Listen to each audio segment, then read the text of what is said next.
नमस्कार साथियों, एक बार फिर से स्वागत है। जैसा कि आपको पता है कि हम पेपर के बारे में जरा जानकारी प्राप्त कर रहे हैं कि वो कौन सी चीज़ें हैं जो ज़रूरी है एग्ज़ाम बिहाफ से, कि वो एग्ज़ाम में कहीं ना कहीं देखे जाने की पूरी पूरी संभावना है। तो उस संभावना को हम आगे बढ़ाते हैं और नेक्स्ट हम बात करते हैं स्केलेटल सिस्टम की। अब जानकारी को समझें कि जो स्केलेटल सिस्टम है मतलब हड्डी के बारे में बात होगी। तो आपसे कभी ये नहीं पूछा जाता है, स्कूल में कॉलेज में आपको हर बार ये पढ़ाया जाता है कि 206 हड्डियां बताओ, 206 हड्डियां बताओ। कभी भी निम्नांकित चित्र देकर ऐसा नहीं पूछा जाने वाला कि 206 हड्डियां बताओ। तो फिर क्या पूछा जाने वाला है? दो क्वेश्चन पूछे जाने वाले हैं। पहला क्वेश्चन तो ये पूछा जाने वाला है कि लॉन्ग बोन कहाँ कहाँ होती है, और लॉन्ग बोन में फेवरेट क्वेश्चन बनेगा उसका कि जो थाई में पाई जाने वाली एक बोन है उसे फीमर बोन कहते हैं, उसके बारे में। इस फीमर बोन का आपसे वो डायग्राम भी बनवाना चाहता है और इस फीमर बोन के बारे में वो सारी चीजें आपसे पूछना चाहता है। तो पहला क्वेश्चन तो ये है स्केलेटल सिस्टम का सबसे फेवरेट क्वेश्चन। दूसरी, लॉन्ग बोन के अलावा कभी कभार वो ये कहता है कि शॉर्ट बोन भी बताएं। तो कुल मिलाकर आपको डिफरेंस पता होना चाहिए लॉन्ग बोन में और शॉर्ट बोन। जानकारी समझ में आ गई है तो बहुत ही अच्छी बात। ठीक, दो क्वेश्चन और सुने यहां से आप। बोन है तो बोन में कनेक्शन होता है, लिगामेंट और टेंडन पाए जाते हैं, वहां से क्वेश्चन नहीं बनेगा। क्वेश्चन क्या बनेगा? वो आपसे पूछेगा जॉइंट के बारे में। किसके बारे में पूछेगा? जॉइंट के बारे में। और जॉइंट में मैं बात को बता दूं, नी जॉइंट पूछने की कोशिश, हिप जॉइंट पूछने की कोशिश, और इसके अलावा आपका जो शोल्डर जॉइंट है उसे पूछने की कोशिश हमेशा से रहती है उसकी। ठीक, बोन में एक और बोन आप ध्यान दे लें, उसे नाम देंगे हम स्टर्नम बोन। ठीक है ना, स्टर्नम की जो बोन होती है उसके बारे में चर्चा करता है, और कुछ बार उसने वर्टिब्रा के बारे में भी पूछने की कोशिश करी है। तो ये ध्यान दें, जॉइंट में आपको ये ध्यान देना है। ठीक, इसके अलावा यहां से अगर कोई क्वेश्चन बनने की गुंजाइश है तो किसी पर्टिकुलर साइट को वो दे देता है। लाइक दैट वो आपसे पूछ लेता है कि लोअर लिम्ब की बोन बताएं, या फिर वो आपसे डायरेक्ट पूछता है कि अपर लिम्ब की बोन बताएं, है ना। तो लोअर लिम्ब अपर लिम्ब आप बहुत बढ़िया से जानते होंगे, है ना। जानकारी समझ में आती होगी कि पैरों की बोन को लोअर लिम्ब कहते हैं, हाथों की ऊपर वाली जो है वो अपर लिम्ब की है। तो स्केलेटल सिस्टम की है सर। इसमें मसल्स का और मसल्स वाली जानकारी मैं बता दूं, RUHS ना के बराबर देता है। फिर भी आपको दे तो पहली और फेवरेट मसल्स होती है उसकी डेल्टोइड मसल्स।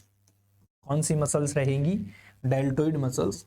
और अगर दूसरी मसल्स पे फिर भी वो चला जाए तो जहां पे इंजेक्शन लगता है जिसे ग्लूटियल मसल्स कहते हैं, जो कि हिप पे प्रेजेंट होती है।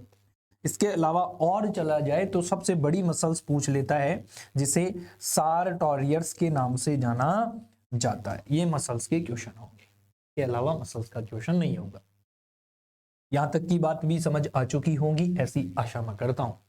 नेक्स्ट बात करते हैं कार्डियोवैस्कुलर सिस्टम के बारे में। यहां से क्या पूछा जा सकता है? तो कार्डियोवैस्कुलर सिस्टम में सबसे पहले पूछा जाता है हार्ट की नामांकित चित्र बनाओ। दूसरा पूछा जाता है हार्ट का जो कंडक्शन सिस्टम होता है, क्या होता है हार्ट में कंडक्शन सिस्टम जो होता है उसके बारे में बताओ। कंडक्शन सिस्टम बार बार पूछने की कोशिश है। तीसरी बात वो आपसे ये पूछता है कि हार्ट की जो ब्लड की सप्लाई है, हार्ट की जो सप्लाई है वो बताओ। हार्ट सप्लाई में आपको ध्यान देना है और चित्र में ध्यान देना है कि चित्र वो पूरा बनवाना चाहता है। चित्र पे विशेष ध्यान देकर चले सभी, है ना। कौन सा वॉल कहाँ है, एट्रियम कहाँ है, वेंट्रिकल कौन ऑक्सीजनेटेड कौन डीऑक्सीजनेटेड, कौन लंग्स को ले जाता है कौन लंग्स से लाता है, सारी बातें बताओ।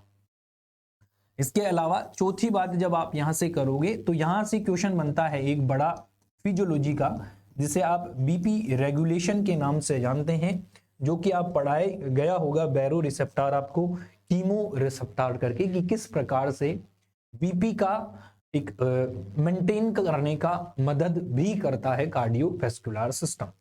ठीक, तो इंपॉर्टेंट तो यही है। और एक टॉपिक और रह जाता है इसमें जो भी बार बार पूछा जाता है, जिसे नाम देते हैं आप कार्डियक साइकिल। तो ये 5 छोटे छोटे से और बड़े बड़े से क्वेश्चन हैं। इनमें भी सबसे ज्यादा जरूरी क्वेश्चन ये है ना, बहुत इंपॉर्टेंट क्वेश्चन है। और इसके बाद शॉर्ट नोट्स का क्वेश्चन ये है, कार्डियक साइकिल, तीनों ही बड़े इंपॉर्टेंट क्वेश्चन है ना। अब ऐसे ही नहीं कि सर इनमें से भी इंपॉर्टेंट बता दो, क्योंकि मैं पेपर बनाने वाला नहीं हूं, मैं केवल अनुमान लगा सकता हूं कि ऐसा हो सकता है। इसके बाद में बात करें नेक्स्ट, आपसे पूछा जाए सर ब्लड के बारे में भी कोई क्वेश्चन बनता होगा क्या? हाँ, ब्लड के बारे में भी क्वेश्चन कई बार बन जाता है। प्रोसेस को लेकर क्वेश्चन बनता है। प्रोसेस मोस्टली अगर आपसे पूछी गई तो इरिथ्रोसाइट जो होती है, क्या होती है आपकी, जो इरिथ्रोसाइट्स होती है उनका जो फॉर्मेशंस है उसकी आपको पूरी श्रृंखला बताई गई होगी कि कैसे बनती है, तो उसके बारे में क्वेश्चन कई बार बना है, तो आप जानकारी पढ़ें। इसके अलावा जितनी भी ब्लड सेल्स हैं या इन ब्लड सेल्स का जो क्लासिफिकेशन है वो पता हुए।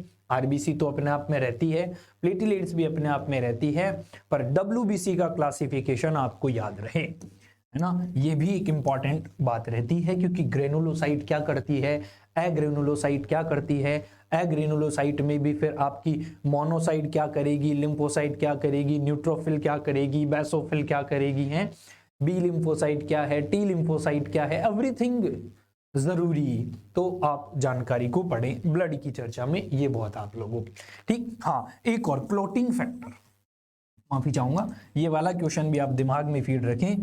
क्लॉटिंग फैक्टर्स क्यों जरूरी है और किसके लिए जिम्मेदार हैं, तो डेफिनेटली दिमाग में फीड कर लें। तो सीवीएस हो गया, ब्लड हो गया है। इसके तत्पश्चात हम नेक्स्ट क्वेश्चन पे चलें, तो वो होता है आपका किडनी वाला सिस्टम। कौन सा सिस्टम होता है बॉस? तो आपका जवाब होगा कि रिनल सिस्टम की बात करें, किसकी, रिनल सिस्टम। और रिनल सिस्टम में पहला क्वेश्चन किडनी पे ही होगा कि किडनी बताएं। अब इसका डायग्राम देखिए, मैं अगर कहीं पे भी किसी भी क्वेश्चन में डायग्राम नहीं बोला हूं तो आपको ध्यान रखना है कि अगर एनाटॉमी का क्वेश्चन रहे तो डायग्राम बनाना है, चाहे वो पूछे चाहे नहीं पूछे।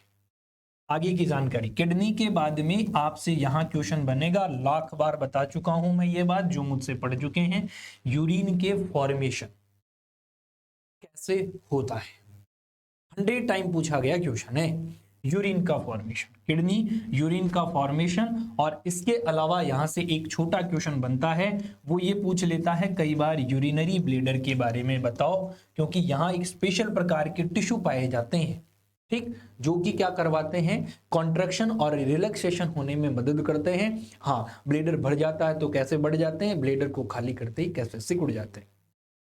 दोनों इंपॉर्टेंट क्वेश्चन आपको, किडनी और यूरिन का फॉर्मेशन। अच्छा, यहां पे भी कुछ बीपी मेंटेन जैसा काम होता है, तो उसे भी आप ध्यान देकर चलें, ठीक। इसके बाद में और कौन सा सिस्टम बच गया है, तो कईयों के दिमाग में आ रहा है कि सर जो क्वेश्चन जरूरी है वो तो आपने डील ही नहीं करा है, क्योंकि यही तो हमारे तोते उड़ा चुका है आज तक, नर्वस सिस्टम। तो नर्वस सिस्टम में 2 संरचनाएं पढ़कर जाएं। पहली संरचना पढ़ें सेरिब्रम और दूसरी संरचना पढ़े सेरिबेलम। दोनों ही एग्जाम के फेवरेट क्वेश्चन हैं, सेरिब्रम भी और सेरिबेलम भी।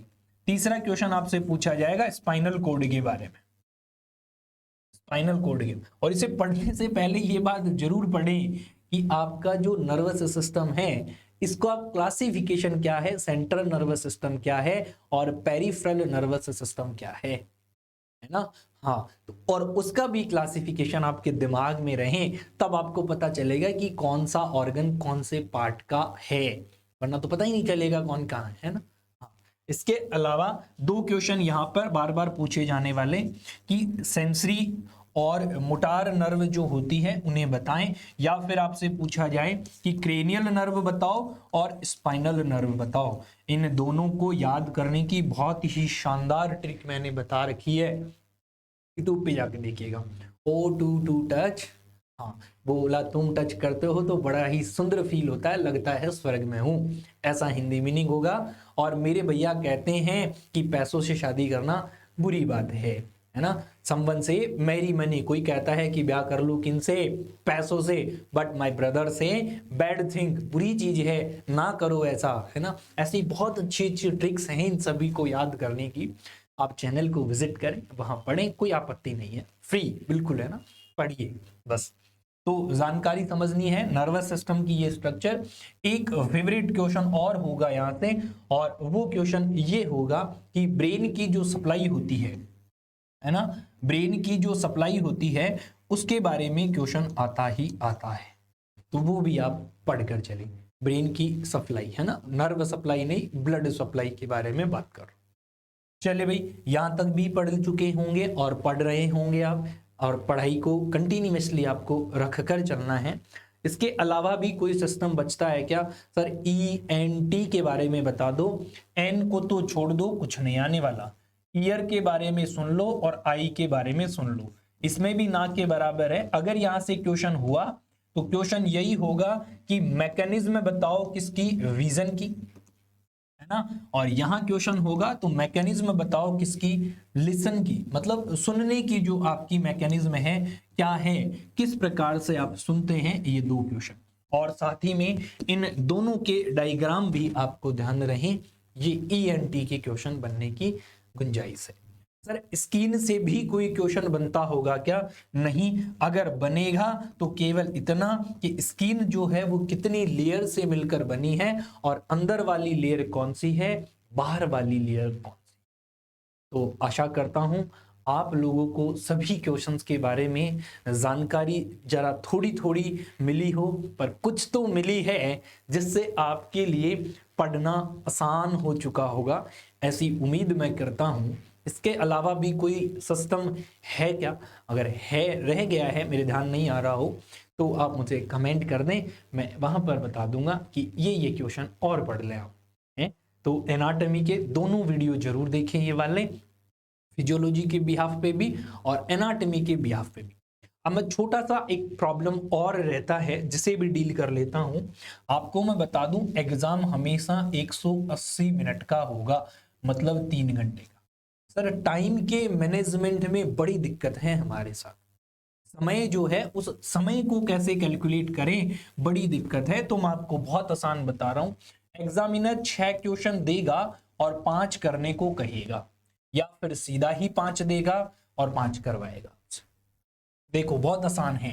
180 में मैं आपको एक जानकारी छोटी सी देता हूं कि अगर एक क्वेश्चन को करने में आप 30 मिनट का समय ले, तो 30 गुना 5 करूं तो लगभग 150 मिनट का समय लगता है। पर जानकारी और समझें, जब भी आप पहला क्वेश्चन अटेम्प्ट करें तो उस क्वेश्चन को 30 से 40 मिनट का समय देवे, और क्वेश्चन वही अटेम्प्ट करें पहले जो आपको बहुत अच्छे से आता है, बहुत अच्छे से आता है, वही क्वेश्चन करें और सुंदर सुंदर लिखें।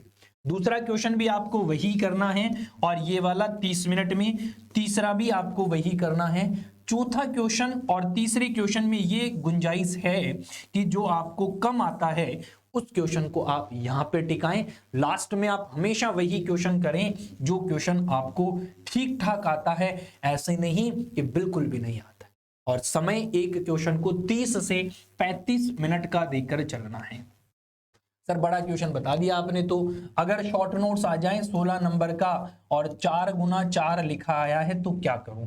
तो भैया 30 को 4 हिस्सों में तोड़ो, 7 चौक 28, लगभग 8 मिनट का समय होगा एक शॉर्ट नोट्स को पूरा करने का। कैलकुलेशन बिल्कुल परफेक्ट रहे, गलती की गुंजाइश ना रहे, ठीक। और सर 16 नंबर का क्वेश्चन रहे, कितने पेज मेरे को भरना है? अगर 16 नंबर का क्वेश्चन रहे तो 8 पेज भरने हैं, मतलब 1 2 ऐसे, जैसे एक ये खड़ा पेज है तो एक इधर का हो गया, एक इधर का, मतलब 4 खड़े पेज भरने हैं, 8 नंबर, 8 पेज भरने हैं 16 नंबर। सर शॉर्ट नोट्स क्या हो, तो एक एक पेज भरते जाओ, एक इधर का और एक इधर का, पूरे 40 पेज भरने की कोशिश करनी है हमेशा। जानकारी समझ में आ रही होगी किस तरीके से क्वेश्चन का मैनेजमेंट करना है, और समय का भी ध्यान रखना है, ठीक। पेपर जब भी दो आप, पेपर बिल्कुल शांत होकर देना है। जब एग्जाम में जा रहे हैं तो ये सोचना बंद कर दे कि मुझे कितना आता है और कितना नहीं आता। अब जो होगा बढ़िया होगा, एक पॉजिटिव एनर्जी के साथ पेपर देने जाए। जानकारी समझ आ रही है?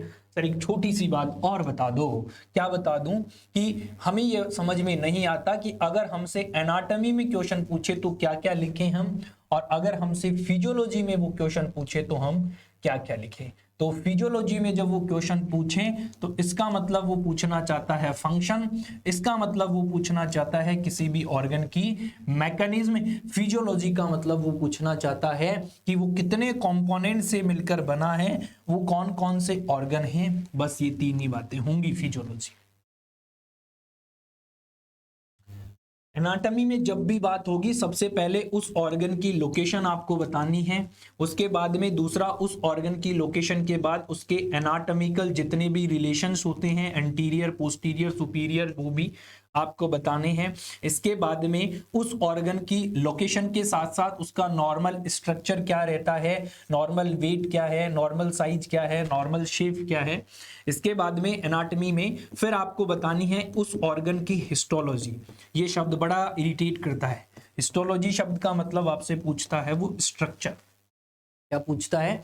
स्ट्रक्चर। इसके बाद में इसकी ब्लड की सप्लाई, नर्व की सप्लाई, लिम्फ की सप्लाई, और ये एनाटॉमी बतानी है इसे, है ना। तो आशा करता हूं आप सभी को सारी बातें समझ में आई होंगी, ऐसी उम्मीद मैं करता हूं।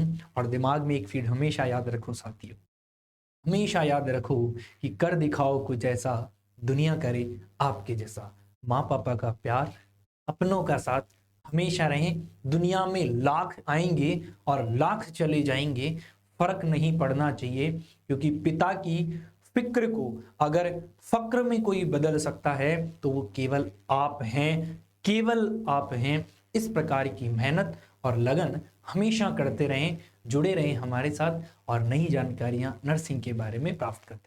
इसी प्रकार से और जो पेपर्स हैं उनकी भी चर्चा करेंगे। फिलहाल अभी इतना ही, धन्यवाद।